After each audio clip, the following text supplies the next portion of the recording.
YouTube ಚಾನಲ್ಗೆ ಸ್ವಾಗತ. ಇದೇ ರೀತಿಯ ಉದ್ಯೋಗ ಮಾಹಿತಿಗಳಿಗಾಗಿ ಚಾನಲ್ನ ಸಬ್ಸ್ಕ್ರೈಬ್ ಮಾಡಿಕೊಳ್ಳಿ.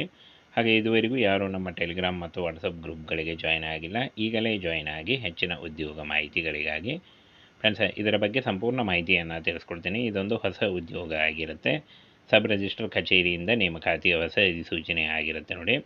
ಬೋತ್ ಮೇಲ್ ಆ್ಯಂಡ್ ಫಿಮೇಲ್, ಪುರುಷ ಮತ್ತು ಮಹಿಳಾ ಅಭ್ಯರ್ಥಿಗಳು ಇಬ್ಬರು ಅರ್ಜಿಗಳನ್ನು ಸಲ್ಲಿಸಬಹುದಾಗಿರುತ್ತೆ. ಬನ್ನಿ ಇದರ ಬಗ್ಗೆ ಸಂಪೂರ್ಣ ಮಾಹಿತಿಯನ್ನು ತಿಳಿಸ್ಕೊಡ್ತೀನಿ. ಗಳಿಗೆ ಸಂಬಂಧಪಟ್ಟಂತೆ ಈ ಒಂದು ನೋಟಿಫಿಕೇಷನ್ನ ವಿಡಿಯೋ ಡಿಸ್ಕ್ರಿಪ್ಷನ್ ಬಾಕ್ಸು ಅಥವಾ ನಮ್ಮ ಟೆಲಿಗ್ರಾಮ್ ಚಾನಲಲ್ಲಿ ಇರುತ್ತೆ ನೋಡಿ, ಅಲ್ಲಿ ಹೋಗಿ ನೀವು ಇನ್ನೂ ಹೆಚ್ಚಿನ ಮಾಹಿತಿಯನ್ನು ಪಡೆದುಕೊಳ್ಳಿ. ಇಲ್ಲಿ ನೋಡಿ, ಹಣಕಾಸು ಸೇವೆಗಳ ಇಲಾಖೆ ಸಬ್ ರಿಜಿಸ್ಟ್ರಿ ಆಫೀಸ್ನಿಂದ ನೇಮಕಾತಿಯ ಹೊಸ ಅಧಿಸೂಚನೆ ಆಗಿರುತ್ತೆ. ಒಟ್ಟು 49 ಹುದ್ದೆಗಳಿದ್ದಾವೆ. ರಿಜಿಸ್ಟ್ರಾರ್ ಮತ್ತು ಸಹಾಯಕ ರಿಜಿಸ್ಟ್ರಾರ್ ಹಾಗೂ ರಿಕವರಿ ಆಫೀಸರ್ ಹುದ್ದೆಗಳಿಗೆ ನೇಮಕಾತಿ ನಡೀತಾ ಇದೆ ನೋಡಿ. ಈ ಒಂದು ಹುದ್ದೆಗಳಿಗೆ ಯಾವ ರೀತಿಯಾಗಿ ಅರ್ಜಿಗಳನ್ನು ಸಲ್ಲಿಸಬೇಕು ಅನ್ನುವಂಥ ಸಂಪೂರ್ಣ ಮಾಹಿತಿ ವಿಡಿಯೋದಲ್ಲಿರುತ್ತೆ.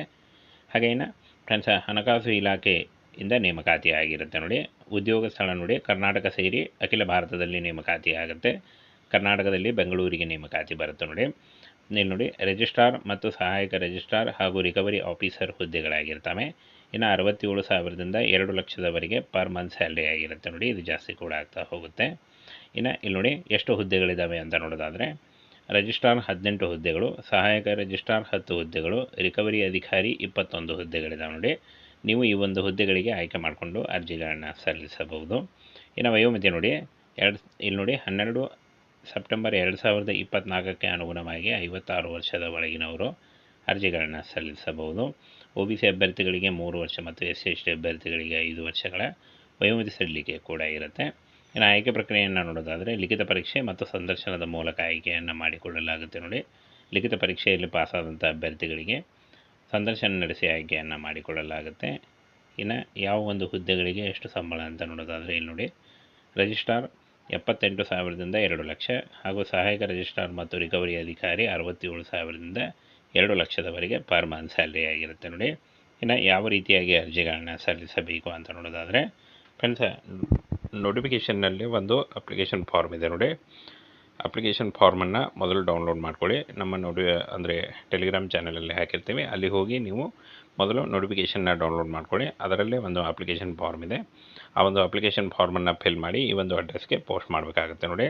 ಹಣಕಾಸು ಸಚಿವಾಲಯ ಇಲಾಖೆ, ಇಲ್ಲಿ ನೋಡಿ, 3ನೇ ಮಹಡಿ, G1 deep building 10, permanent number 10, parliament street, Navadehali 110001 ಈ ಒಂದು ಅಡ್ರೆಸ್ಗೆ ನೀವು ಪೋಸ್ಟ್ ಮಾಡಬೇಕಾಗತ್ತೆ. ಹಾಗೇನು ಆನ್ಲೈನ್ ಮೂಲಕ ಅರ್ಜಿ ಸಲ್ಲಿಸಲು ಆಲ್ರೆಡಿ ಅರ್ಜಿ ಸಲ್ಲಿಕೆ ಶುರುವಾಗಿದೆ. 12 ಸೆಪ್ಟೆಂಬರ್ 2024 ಅರ್ಜಿ ಸಲ್ಲಿಸಲು ಕೊನೆಯ ದಿನಾಂಕ ಆಗಿರುತ್ತೆ ನೋಡಿ. ಈ ಒಂದು ಕೊನೆಯ ದಿನಾಂಕದೊಳಗಾಗಿ ನೀವು ಅರ್ಜಿಗಳನ್ನು ಸಲ್ಲಿಸಬೇಕು. ಅರ್ಜಿ ಫಾರ್ಮನ್ನು ಯಾವ ರೀತಿಯಾಗಿ ಡೌನ್ಲೋಡ್ ಮಾಡಬೇಕು ಅದನ್ನು ಕೂಡ ತಿಳಿಸ್ಕೊಡ್ತೀನಿ ನೋಡಿ. ಈ ಒಂದು ನೋಟಿಫಿಕೇಷನ್ನ ನಾನು ನಮ್ಮ ಟೆಲಿಗ್ರಾಮ್ ಚಾನಲಲ್ಲಿ ಹಾಕಿರ್ತೀನಿ, ಅಲ್ಲಿ ಹೋಗಿ ನೀವು ಈ ಒಂದು ನೋಟಿಫಿಕೇಷನ್ನ ಡೌನ್ಲೋಡ್ ಮಾಡ್ಕೊಳ್ಳಿ. ಅದರಲ್ಲಿ ಅಪ್ಲಿಕೇಶನ್ ಫಾರ್ಮ್ ಇರುತ್ತೆ ನೋಡಿ. ಈ ಒಂದು ಅಪ್ಲಿಕೇಶನ್ ಫಾರ್ಮನ್ನು ನೀವು ಇಂಗ್ಲೀಷ್ನಲ್ಲಿ ಫಿಲ್ ಮಾಡಿ ಆಲ್ರೆಡಿ ಅಡ್ರೆಸ್ಸನ್ನು ತಿಳಿಸ್ಕೊಟ್ಟಿದ್ದೀನಿ. ಆ ಒಂದು ಅಡ್ರೆಸ್ಗೆ ನೀವು ಪೋಸ್ಟ್ ಮುಖಾಂತರ ಕಳಿಸ್ಕೊಡ್ಬೇಕಾಗತ್ತೆ ನೋಡಿ. ಹೀಗೆ ನೀವು ಅಪ್ಲೈ ಮಾಡಬೇಕಾಗತ್ತೆ.